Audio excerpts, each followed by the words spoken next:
quand vous êtes négociateur européen, votre position, elle est faite en matière de négociation commerciale internationale, hein, c'est un champ assez spécifique de ce point de vue-là, elle est faite d'un mix.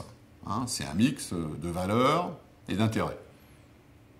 Hein, c'est un mix de valeurs parce que c'est une politique étrangère dans laquelle l'Europe, comme d'ailleurs les États-Unis ou la Chine ou le Japon, projette un certain nombre d'ambitions extérieures, une certaine vision du monde, de leur point de vue et du point de vue de leur positionnement géopolitique. Et donc là, il y a tout un aspect, si je puis dire, diplomatique classique.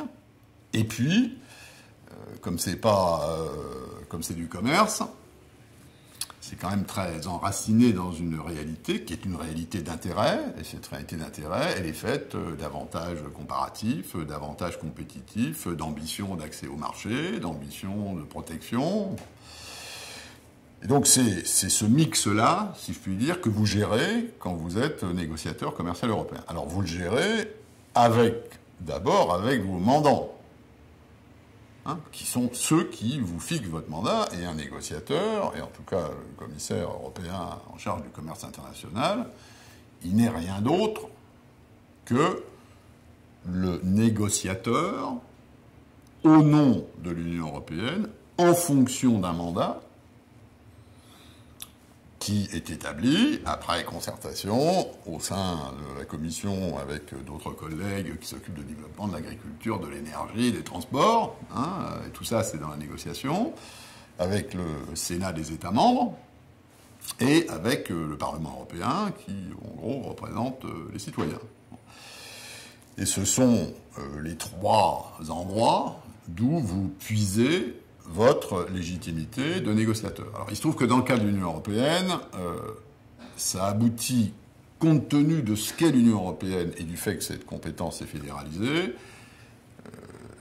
c'est un mécanisme relativement public, relativement transparent, parce que le Portugal, la Suède, l'Irlande, la Belgique vont dire sur le textile, voilà ma position. Bon, et c'est sûr que la sensibilité textile du Portugal n'est pas la même. Au Portugal, quand on dit textile, on pense l'usine à côté.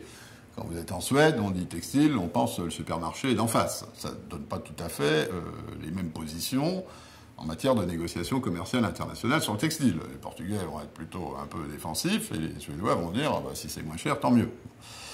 Et donc, tout ce mix, toute cette chimie politique, c'est effectivement au commissaire européen de la gérer, c'est-à-dire d'obtenir un mandat. Il se trouve que c'est à la majorité qualifiée, ce qui quand même simplifie beaucoup les choses, enfin, sauf sur quelques points où c'est encore de l'unanimité, mais en gros, c'est à la majorité qualifiée.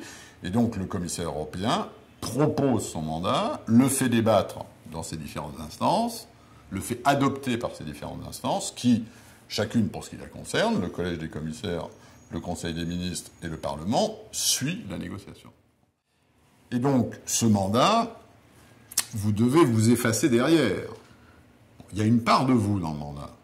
En tout cas, au niveau européen, c'est un peu différent dans d'autres systèmes institutionnels, et notamment aux États-Unis, hein, où l'initiative d'une mesure de politique commerciale peut venir du Congrès.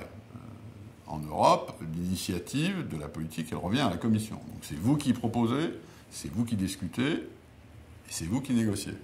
Vous avez quand même, d'un certain point de vue, la main sur le dispositif, mais, il m'est arrivé d'avoir des mandats que j'aurais espéré un peu plus du côté des valeurs, ou un peu plus du côté des intérêts, ou à l'intérieur des valeurs, un peu plus dans cette direction plutôt que dans telle autre, et même fond. Mais ça, vous devez vous effacer. Une fois que c'est fait, c'est fait.